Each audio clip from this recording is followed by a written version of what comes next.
على هذه النية وعلى كل نية صالحة إلى حضرة النبي المجتبى رسول الله صلى الله عليه وعلى آله وصحبه وسلم، ثم إلى حضرات صاحب الكتاب شرح حديث جبريل المسمى بهداية الطالبين في بيان مهمة الدين للعلامة المحقق الداعي إلى الله حبيب زين بن إبراهيم المصري، وصاحب الكتاب بداية الهداية للإمام أبي حامد محمد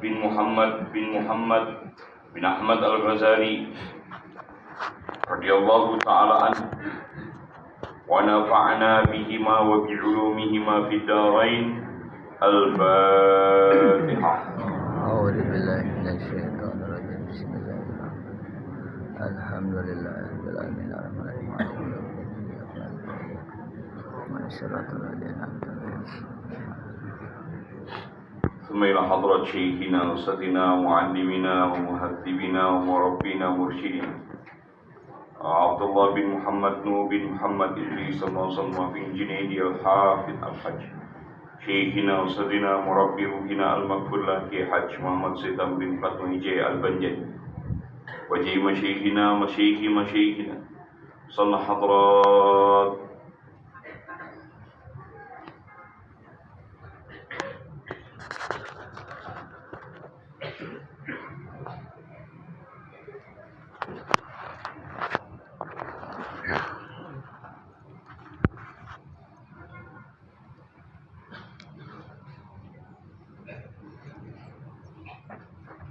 نذكر أسماءهم وأنفعنا بأسمائهم ونفعنا بهم وبعلومهم.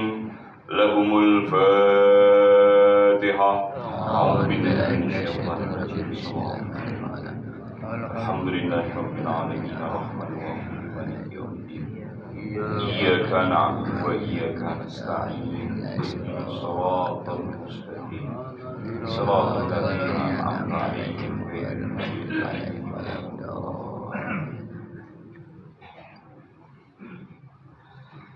أعوذ بالله من الشيطان الرجيم. بسم الله الرحمن الرحيم. ربنا آتنا من لدنك رحمة وهيئ لنا من أمرنا رشدا. ربي زدني علما وارزقني فهما. ربي اشرح لي صدري ويسر لي أمري واحلل عقدة من لساني يفقهوا قولي. Bismillah, alhamdulillah, salatu wassalamu ala rasulillah Muhammad ibn Abdillah al-qaim bihuquqillah ma baqat inna wa farrajah Allah. Ashhadu an la ilaha illallah wahdahu la syarika wa ashhadu anna sayyidana Muhammadan abduhu wa rasuluh la nabiyya ba'dah. Allahumma salli ala nuril anwar wa sirril asrar wa tiryakil agyar ومفتاح باب يسر سيدنا محمد المختار وآله الأظهار وأصحابه الأخيار عدد نعم الله وأفضاله. اللهم صل على سيدنا محمد الفاتح لما أغلق الخاتم لما سبق ناصر الحق بالحق والهادي إلى صراطك المستقيم وعلى آله حق قدره ومقداره العظيم. Amma ba'd. Alhamdulillah wa syukrulillah ala jami'i ni'amillah.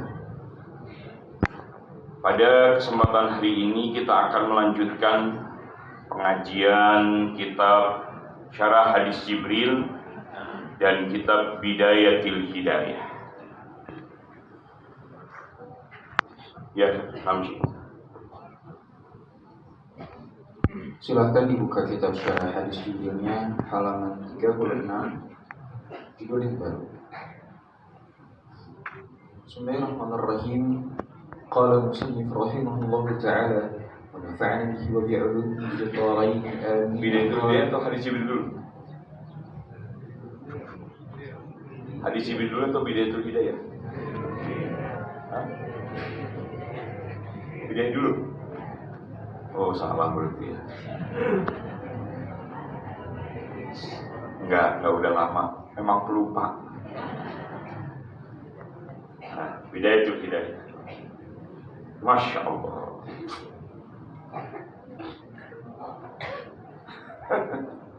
Ya, Bidayatul hidayah. Dibuka kitab Bidayatul hidayahnya halaman 29, 4 baris dari atas. Bismillahirrahmanirrahim. Qala musannif rahimahullahu ta'ala wa nafa'ana bihi wa bi'ulumihi fi dharain amin. Qala fadrib 'alayhi bikaffayka dharman baina asabi'ika. Pembahasan Bidayatul hidayah yang terakhir itu adalah bagian awal dari pembahasan adab tayamum, sampai pada penjelasan syarat debu yang digunakan untuk tayamum. Itu di pembahasan atau akhir pembahasan di pertemuan yang terakhir. Pada hari ini kita akan mulai membahas atau melanjutkan pembahasannya ke cara tayamum. Jadi cara tayamum nanti akan sekaligus kita praktekkan bagaimana cara tayamum. Baik. Kalimat berikutnya adalah fadrib 'alaihi bikaffayka dhaman baina asabi'ika. Tayamum sebelum kita melaksanakannya itu harus dipastikan dulu memenuhi syarat debunya untuk tayamum, di mana debunya halus, murni, dan bersih dari segala kotoran, najis termasuk di dalam. Baru kemudian kita gunakan debu tadi untuk tayamum. Di dalam mazhab Imam Asy-Syafi'i radhiyallahu taala anhu, debu yang dimaksud itu harus debu zahir, debu yang memang terlihat. Adapun debu yang ada di sekitar kita yang tidak terlihat, seperti debu yang ada di tembok gitu kan, di koran, di majalah, di jok pesawat, itu kan tidak terlihat. Maka dalam hal ini dari qaul mu'tamad itu belum memenuhi syarat untuk tayamum. Tapi di qaul yang lain itu dibolehkan untuk digunakan tayamum. Artinya menjadi alternatif jika kondisi utamanya tidak terpenuhi. Menjadi alternatif pilihan jika kondisi utamanya tidak terpenuhi. Maka memenuhi kondisi utama itu harus diusahakan. Tanah yang berdebu itu harus diusahakan. Baru kemudian mengambil alternatif hukum yang lain yang membolehkan untuk tayamum di semua bagian dari tempat yang ada di sekitar kita, selama itu dipastikan dalam kondisi suci dari najis. Baru kemudian kita memulai dengan tayamum. Maksudnya perbuatan tayamum itu baru kita mulai.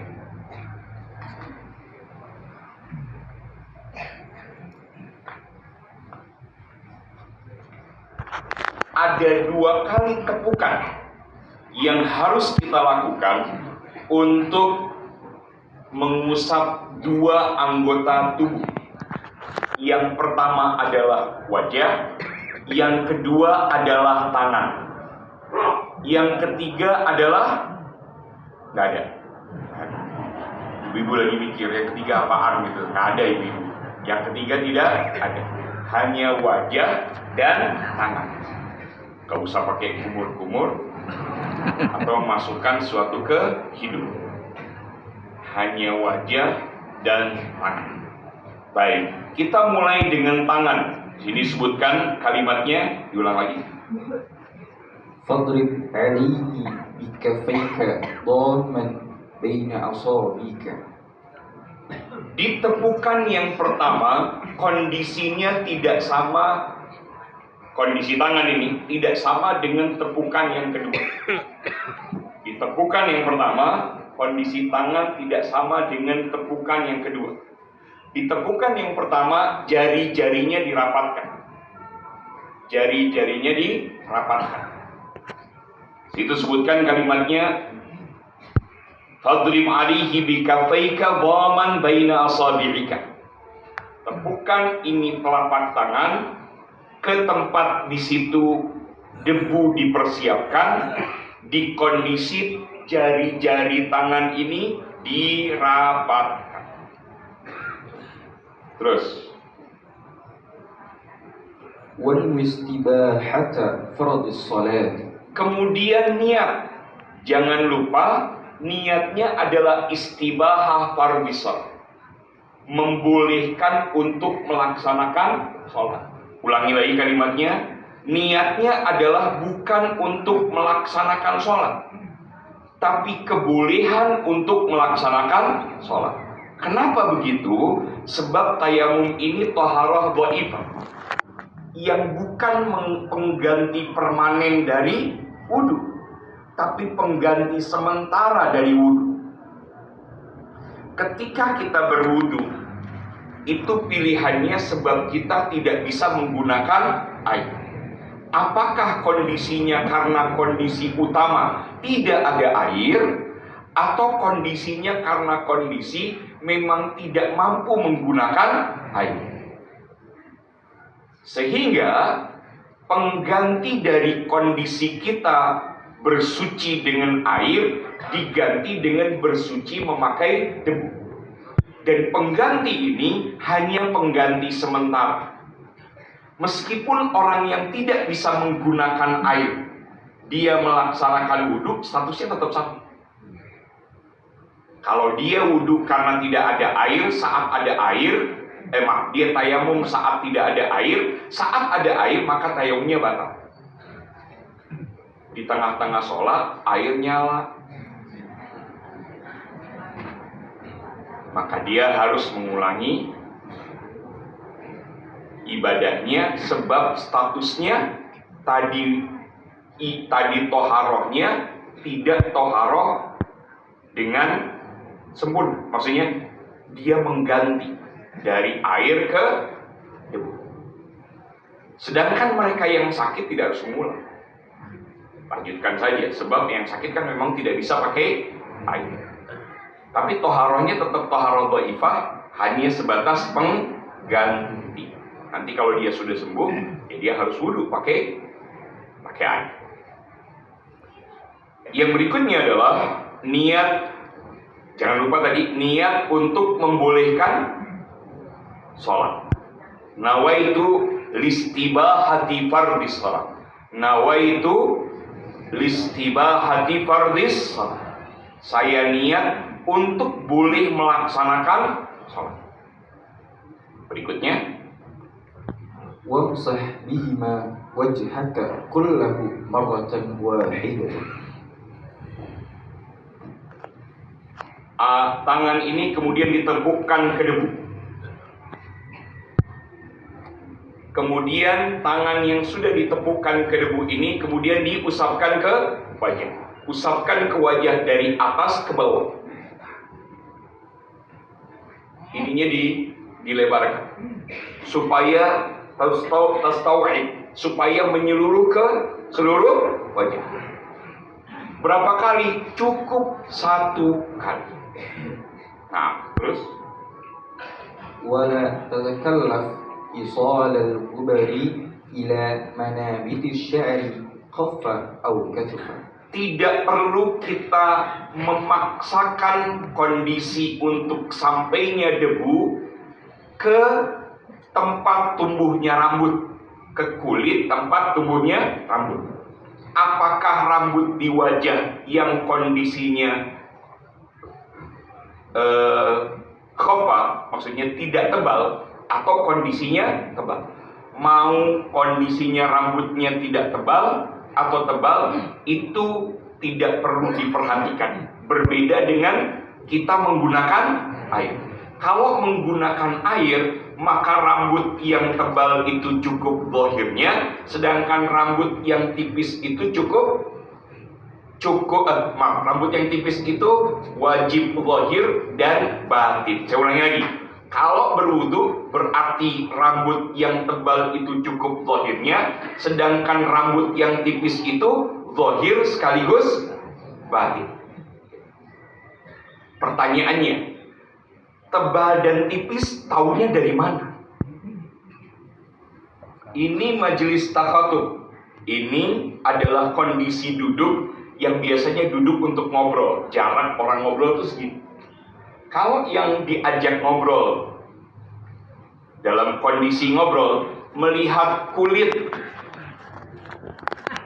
rambut, kulitnya kelihatan, itu tipis artinya. Ya, yang 3 lembar kayak gini ya tipis lah disebutnya gitu ya. Kan masih kelihatan gitu ya, masih kelihatan.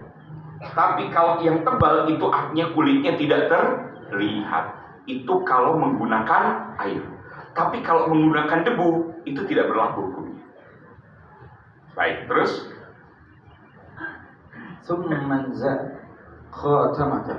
kemudian lepaskan, ini sengaja dipakai ini untuk contoh.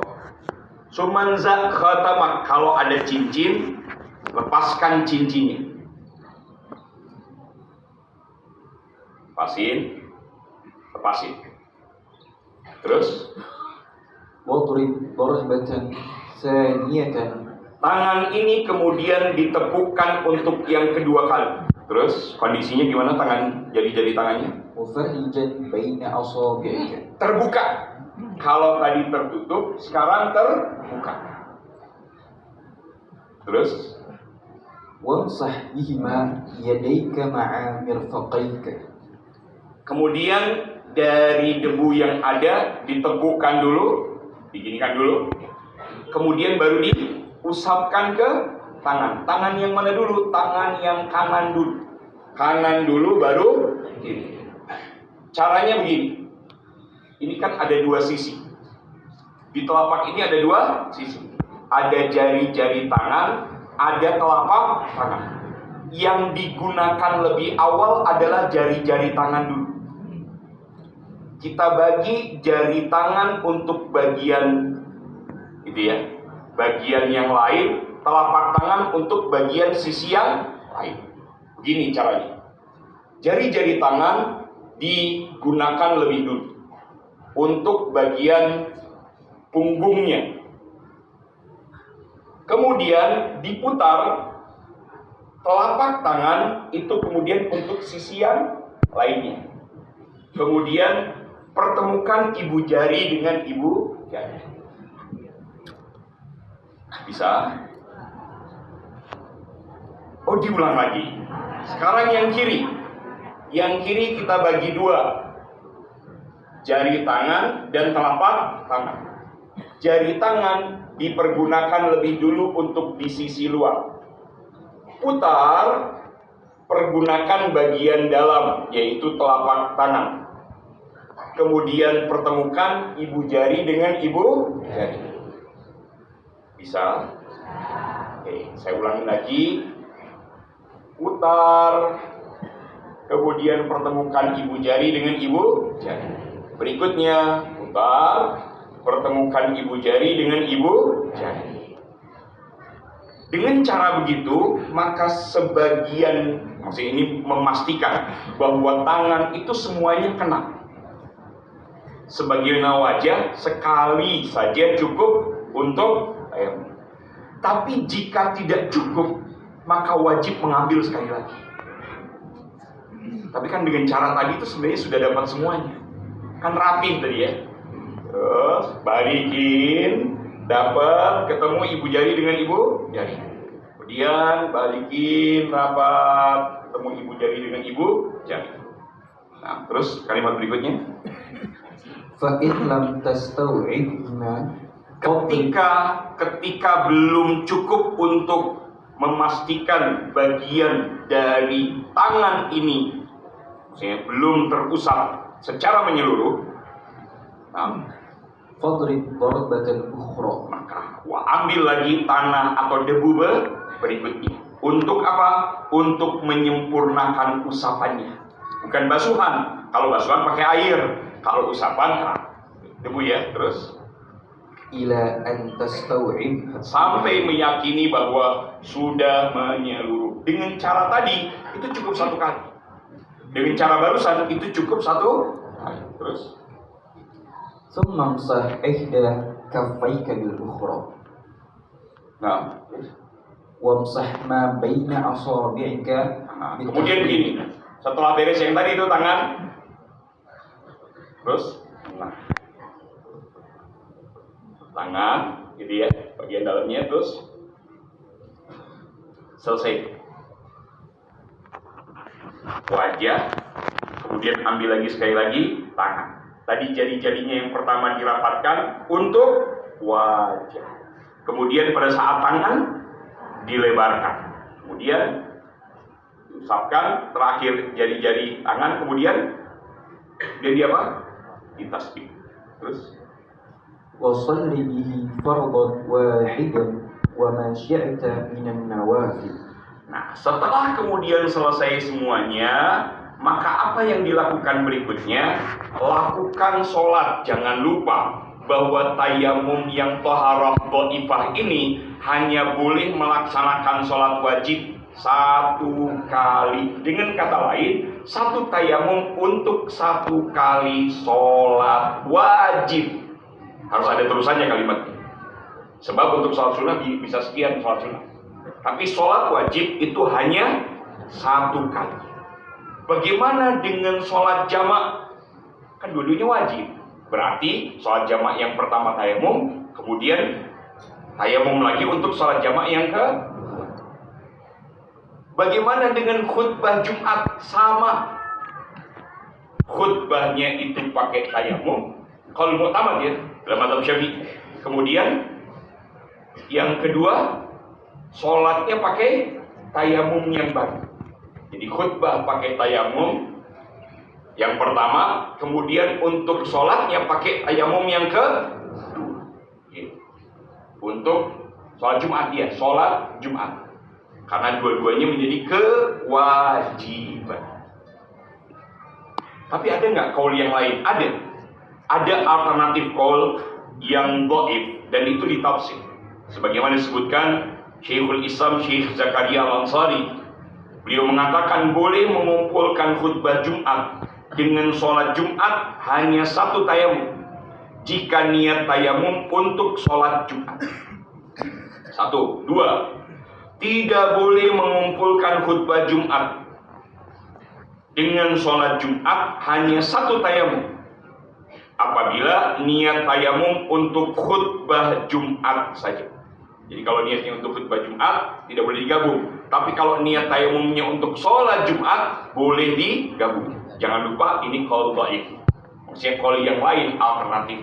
Pandangan dari pandangan yang utama. Pandangan utamanya adalah masing-masing satu tayamum. Dua kali.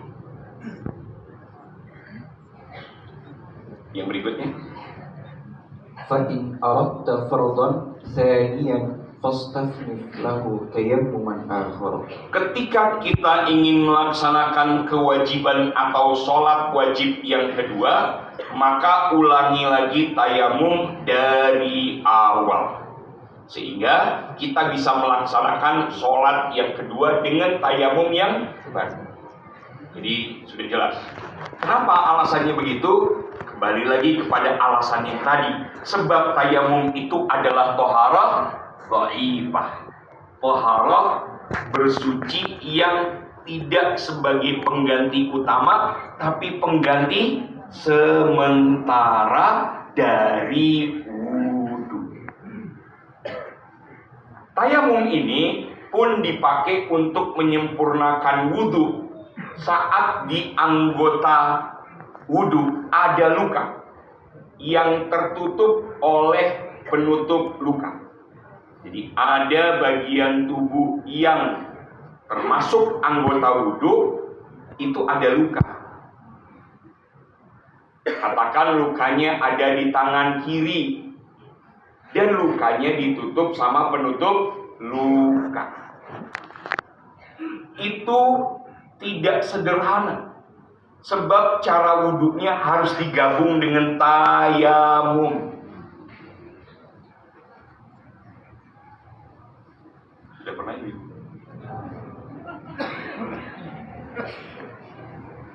Soalnya ibu-ibu tadi langsung, oh gitu. Berarti belum pernah terlaksana. Sebab tidak ada luka. Belum ada luka. Jangan atuh, tidak ada. Ya, dan tidak tahu.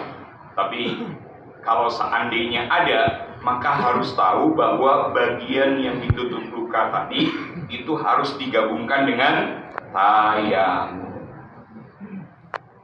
Sederhananya begini, sebab ini pembahasannya panjang sekali, tergantung kepada penutup lukanya.